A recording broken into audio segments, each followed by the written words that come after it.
हमें क्या मतलब है इन लोगों के वोटों का? कि मोदी एक वो राजा है जिसकी जान उस तोते में, which is EVM। EVM खेल रही है, वो खेला चल रहा है वहाँ पे, क्योंकि राजा को पता है एक बटन दबाऊंगा वोट मिल जाएंगे। अमित शाह जी की पुलिस इनको पकौड़े तलने से भी रोक रही है। क्या मोदी जी के कहने पे पकौड़े बेचने का भी अधिकार है या नहीं है? ये दुर्भाग्य है हमारे कि जिस देश को हम विश्व गुरु बताते हैं उस देश की असलियत ये है कि आपको एक प्रीमियम यूनिवर्सिटी से PhD करने के बाद, और ये देख लो आज ये नौकरी मिल रही है हमको। और प्रधानमंत्री जी खुद तो कह रहे हैं ना पकौड़े बेचना रोजगार है, तो लगा दिया आप रोजगार। इसी यही चाहते हैं वो कि हम जैसे पढ़े लिखे युवा इन्हीं चीजों में उलझे रहे। हम पे लाठियां बरसाई गई, हमें डिटेन किया गया, 144 धारा दिल्ली विश्वविद्यालय में लगा दी। क्या काम है दिल्ली विश्वविद्यालय में 144 सेक्शन का? रूल सिर्फ उनके लिए जो हक की बात कर रहे हैं, क्योंकि हम हक मांग रहे हैं। हम बात कर रहे हैं न्याय की। जब आप न्याय मांगते हो तब आपको डंडे पड़ते हैं। मोदी राज में यही है। इसीलिए तो जो पकौड़े बेच रही हो ना, जरा मेन्यू पढ़ लेना। हाँ, ये जुमले पकौड़े जो है उनको जरूर पढ़ लीजिएगा, जुमला ही तो मिल रहा ना हमें। जिस तरह से विश्वविद्यालय में आप लोग पकौड़े बेचने का कार्य किए थे वहाँ से हटा दिया गया, आज यहाँ कांग्रेस कार्यालय को आप लोग लगाए, ऐसा क्या? देखो, कैंपस के अंदर जिस तरीके से जेंडर माइनॉरिटी मतलब महिलाओं को, खासकर बहुजन तबके को, ना ही उनको पढ़ाने दिया जा रहा, ना ही पढ़ने दिया जा रहा। मैं कैंपस का स्टूडेंट हूँ, ना ही उनको पढ़ने दिया जा रहा। वो तमाम तरीके की जो चीज़ें उनके साथ हो रही हैं अभी। हाँ सर, जाएंगे जवाब ज़्यादा। देखिए, ये बात सबसे पहले तो मोदी जी को, नरेंद्र मोदी जी को महिला दिवस की मुबारकबाद। अब थोड़ी बहुत शर्म किसी को आती हो देश में तो वो आ जाए कि जो PhD करके, जो शेड्यूल कास्ट कम्युनिटी से PhD करके एक महिला दिल्ली यूनिवर्सिटी के प्राइम कॉलेज में लेक्चरर बनती है, उसको ये मोदी जी के लोग निकालते हैं 35 बच्चों के सिग्नेचर फोर्ज करके, के झूठे सिग्नेचर करके निकाला जाता है। उसके बाद जब वो न्याय मांगने जाते हैं तो FIR नहीं की जाती, 1 साल बाद FIR की जाती है। इसीलिए मोदी जी को बार बार मुबारक है। 1 साल बाद जब FIR होती है, चार्जशीट फाइल होती है, तो ये कहा जाता है कि वाइस चांसलर के रजिस्ट्रार साहब ने, प्रिंसिपल साहिबा ने ये 35 बच्चों के नाम फोर्स करके इनको झूठे बच्चों को दिखाकर इनको नौकरी से निकाला। उसके बाद भी इनको नौकरी नहीं दी जाती, बल्कि ये पीसफुल प्रोटेस्ट करती हैं जाके जब, तो इनको डंडे मारे जाते हैं। इनके ऊपर एक तरह से महिला के ऊपर और प्रताड़ना की जाती है, एसिड से अटैक किए जाते हैं। ये आशुतोष जी खड़े हैं जो इनके साथी हैं, एसिड से अटैक RSS और BJP के गुंडे करते हैं इनके ऊपर। उसके बाद इनके ऊपर FIR के बाद एक दूसरी FIR, 10 FIR से ज़्यादा कर दी जाती है, इसलिए कि अपनी आवाज़ ना उठाओ, चुप हो जाओ। तो ये चुप नहीं हो रही। इनसे ये एक्सपेक्ट किया जाता है कि ये तंग होके RSS और BJP से, मोदी जी से तंग होके आत्महत्या कर लें, जैसे रोहित वेमुला और पायल तडवी ने की। तो ये क्या आत्महत्या करेंगी या लड़ेंगी, आप इन्हीं से पूछना। मगर आप ये देखिए कि मेरे जैसे एक वकील को इनके साथ खड़े होके पकौड़े बेचने के लिए तो मोदी जी ने ही कहा था ना कि ये भी एक रोजगार है। अब मोदी जी ने रास्ता दिखाया है, PhD करके, साइंटिस्ट बन के, इंजीनियर बन के। नौकरियां तो वो देंगे नहीं, क्योंकि नौकरियां तो उन्होंने रिजर्व कर रखी हैं RSS और BJP के लोगों के लिए, अपने क्वेश्चन पेपर्स लीक करा के। तो नौकरियां नहीं देंगे। कोई रोएगा, प्रोटेस्ट करेगा तो उसको लाठी बरसाएंगे पुलिस वालों से, और पकौड़े भी नहीं तलने देंगे, जो उन्होंने खुद ही कहा था। तो उन्हीं की पुलिस, अमित शाह जी की पुलिस, इनको पकौड़े तलने से भी रोक रही है। तो आज मजबूरी में हम लोगों ने, हमारी जो मिशन सेव कॉन्स्टिट्यूशन की सेंट्रल कमेटी है, उसने तय किया कि इस देश में जो अपोजिशन पार्टीज हैं बड़ी बड़ी, उनके पास जाया जाए, गुहार लगाई जाए। क्या एक शेड्यूल कास्ट महिला को जो PhD करती है उसको ज़बरदस्ती झूठे दस्तावेज बना के निकाला जाता है? क्या मोदी जी के कहने पे पकौड़े बेचने का भी अधिकार है या नहीं है? तो हमें बड़ी खुशी है कि कांग्रेस पार्टी ने कम से कम अपने दरवाजे हमारे लिए खोले और एक मदद का रास्ता दिखाया। इसके बाद हम राष्ट्रपति महोदया के पास भी जाएंगे, और इसके बाद हम एक महिला मंत्रालय है, उनका नाम मैं भूल जाता हूँ हर बार, कोई होगा नाम, जो भी होगा, जो भी महिला मंत्री हैं, आज विमेंस डे पे हम वहाँ भी जाना चाहेंगे। मैं क्यों साथ हूँ इनके, ये है सबसे बड़े दुर्भाग्य की बात कि ये एक कदम भी वकीलों की प्रोटेक्शन के बगैर नहीं चल पाएंगी महिलाएं इस देश में। ये दुर्भाग्य है तो मैं गुजारिश करूंगा डॉक्टर रितु से वो भी अपने मन की पीड़ा जो है रखें और मोदी जी कर रहे हैं या गटर से यूज कर रहे हैं? ये मोदी जी इनसे कितने गटर से वो निकाल तो हमने बहुत कोशिश करी। पहले दिन जब हम दिल्ली विश्वविद्यालय में थे तो हमने एक पाइप लगाई, कोशिश करी नाली से गैस निकालने की, बट हम पूरी तरीके से सक्सेसफुली फेल हुए। और इसलिए अभी हमने पाइप रखी हुई है अभी भी साथ में, मौका मिले तो एक बारी फिर कोशिश कर देखेंगे, कोशिश करके देख सकते हैं अगर निकले, लेकिन हम लोग सक्सेसफुली फेल हुए।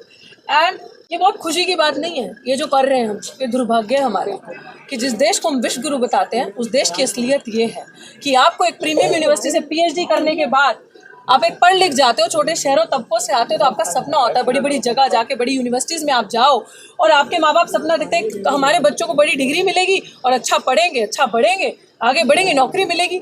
और ये देख लो आज ये नौकरी मिल रही है हमें। और प्रधानमंत्री जी खुद तो कह रहे हैं ना पकौड़े बेचना रोजगार है, तो लगा दिया अब रोजगार। यही चाहते हैं वो कि हम जैसे पढ़े लिखे युवा इन्हीं चीजों में उलझे रहे। एकमात्र खाना खाने के लिए हमें इतना उलझे रहना पड़ता है। अब दिल्ली विश्वविद्यालय की बात करो, जैसे प्राची साहब ने आपको बताया, आज 194 डे है मेरे प्रोटेस्ट को दिल्ली विश्वविद्यालय में। उसके बावजूद हम पे लाठियां बरसाई गई, हमें डिटेन किया गया, 144 धारा दिल्ली विश्वविद्यालय में लगा दी। क्या काम है दिल्ली विश्वविद्यालय में 144 सेक्शन का? वहाँ तो लोग आएंगे, प्रोटेस्ट करेंगे, आर्ट एंड कल्चर होता है, प्रेजेंटेशन होती है, 4 लोग तो एक साथ मिलेंगे ही मिलेंगे आपको हमेशा खड़े। और वहाँ पे कंटिन्यूसली जिस जगह हमारा धरना आप सबने देखा है, आरएसएस की शाखा चलती है बिल्कुल हमारे पीछे। वहाँ पे 100 200 लोग एवरी डे आरएसएस की शाखा। तो उनके लिए कोई रूल नहीं है, रूल सिर्फ उनके लिए जो हक की बात कर रहे हैं, क्योंकि हम हक मांग रहे हैं। हम बात कर रहे हैं न्याय की। जब आप न्याय मांगते हो तब आपको डंडे पड़ते हैं, तब आप पे 100 धाराएं लगती है 44। और मेरे से रोजगार छीना यार, आप कहते हो कि आप कहीं पे भी रोजगार कर सकते हो, मैं अपने ही देश में कमाकर खा नहीं सकती?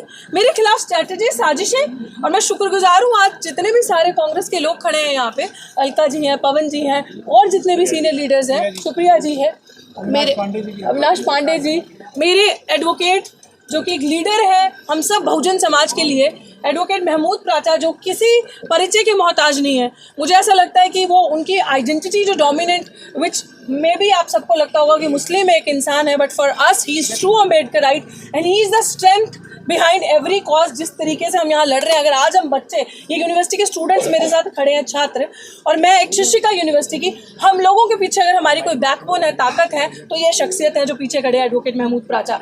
और हम सभी का शुक्रिया अदा करते हैं कि कांग्रेस ने हमारे लिए दरवाजे खोल दिए। हम लोगों ने ये प्लानिंग करी थी, क्या होगा, विपक्षी दलों के पास जाएंगे और दिखाएंगे कि देखिए आपके बच्चे कहाँ हैं। हम लोगों के माँ बाप से जब हम सवाल करते हैं ना कुछ, तो हमारे माँ बाप कहते हैं तुम लोगों को अक्ल नहीं आ सकती। जो हुआ ना 70 सालों में हुआ, हम लोगों ने जो किया वो 70 सालों में किया। हम लोगों की पढ़ाई बड़ी अच्छी थी 70 सालों में, तो फिर आज ऐसा क्या हो गया कि हमें आज आवाज़ नहीं उठाने दिया जा रहा। आज हम रोजगार, अगर डॉक्टर रितु के साथ इतना अत्याचार किया, मैं खाना नहीं खा सकती यार, आज कमा के उस पर भी FIR हो जा रही है मेरे पे, तो फिर ऑप्शन क्या है?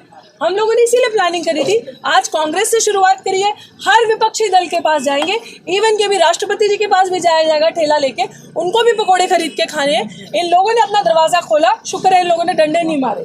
तो हमें ये लग रहा था कि पता नहीं ये भगाएंगे क्या करेंगे, लेकिन ओपन खुली बाहों से आप लोगों ने हमारा स्वागत किया, शुक्रिया। हमें ऐसा लग रहा है कि उम्मीद है, अभी भी इस देश में उम्मीद बाकी है।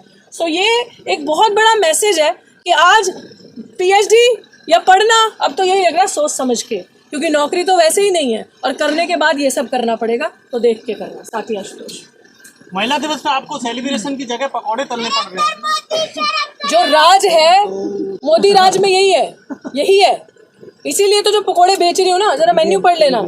हाँ, ये जुमले पकोड़े जो हैं उनको जरूर पढ़ लीजिएगा। जुमला ही तो मिल रहा ना, हमें कुछ मिल रहा है हमें, क्योंकि मुझे ऐसा लग रहा है कि जो बहुसंख्यक समाज है ना, जिसे हम कहते हैं मूल निवासी, जो 95% अपने आप को 92% बताता है, उनकी वोट की जरूरत नहीं है इन्हें, क्योंकि उनको ये लग रहा है कि हम तो EVM से जीतेंगे ना। हमें क्या मतलब है, हमें क्या मतलब है इन लोगों के वोटों का? क्योंकि मुझे ऐसा लगता है कि मोदी एक वो राजा है जिसकी जान उस तोते में, विच इज EVM। ये हमें लग रहा है, क्योंकि अगर हमारे वोटों की जरूरत होती तो ये हाल हो रहा होता चुनाव से पहले। इसका मतलब उन्हें ये पता है, ये गाते रहे, लोग धरने करते रहे, हम इन्हें मारते रहेंगे। असली में धरने तो हम ही लोग लगा रहे हैं ना, जो दुखी हैं, या तो ऑपोजिशन वाले हैं या हम लोग हैं, हम ही लोग धरने कर रहे हैं। तो हमारे वोट की जरूरत ही नहीं है। EVM खेल रही है, वो खेला चल रहा है वहाँ पे, तो हम लोग परेशान होकर सड़कों पे ऐसे करते रहेंगे, क्योंकि राजा को पता है एक बटन दबाऊंगा वोट मिल जाएंगे। इनका क्या है मुझे तो मुझे ये लगता है इस चीज पे भी सबको साथ होके आना चाहिए। जितने दबे कुचले प्रताड़ित शोषित लोग हैं, है, जिसमें बेरोजगारी एक सबसे बड़ा मुद्दा है, जिसकी वजह से आज मुझे यहाँ आना पड़ रहा है। हम सब अगर साथ आए तो मुझे लगता है कि सारी बैटल हम जीत सकते हैं। बीजेपी सरकार में प्रोटेस्टर्स के माथे पे गोली मार दी है, चाहे रामपुर में देख लीजिए, चाहे हरियाणा बॉर्डर पे देख लीजिए, चाहे 2 अप्रैल 2018 में देख लीजिए, जो भी आंदोलन करेगा उसके सर में गोली मारी जाएगी। वही तो मैंने आपको पहले ही बता दिया कि जब न्याय की बात करोगे तो ये सब चीज़ें होंगी आपके साथ। और अगर आप बीजेपी सरकार की बात करो तो अंदर कौन है? बॉम्ब ब्लास्ट के आरोपी आपकी मेंबर पार्लियामेंट है, आपके अंदर वो बैठे हैं। महिलाओं का शोषण करने वाले को आप प्रोटेक्ट करके बीजेपी पे रखते हैं। तो it is kind of a washing machine. What ever you have done, जितना आप जुल्म, जितना आप लोगों के साथ अत्याचार करोगे, हैरेस करोगे, तो आपको वहाँ टिकट मिलेगी। तो ये क्राइटेरिया। जब आंदोलनकारी के सर में गोली मारी जाएगी, जब गोली मारी जाएगी तो फिर किसी को बोलने थोड़ा ही कोई प्रोटेस्ट करने नहीं आएगा ना। इसका मतलब सीधा सीधा लोकतंत्र की हत्या है ये। तो लोकतंत्र को जिंदा करने के लिए आज सड़कों पे हैं हम। ये दलित एसटी राष्ट्रपति है, वो भी कोई संज्ञान नहीं ले रहे। क्या एसटी हमारे एसटी राष्ट्रपति है, राष्ट्रपति जी के पास ही जाएंगे हम इसके बाद पकौड़े बेचने के लिए, और बेच के आऊंगी कि देखो अब आपके बच्चों के पास क्या रोजगार है। नेशनल दस्तक की आपसे गुजारिश है कि अगर इसको बचाना चाहते हैं तो नेशनल दस्तक को सब्सक्राइब करने के लिए रेड कलर के सब्सक्राइब बटन को दबाएं, फिर बेल आइकन की घंटी दबाएं। नेशनल दस्तक को बचाने के लिए बहुत जरूरी है कि हर खबर को शेयर करें, लाइक करें, कमेंट जरूर करें।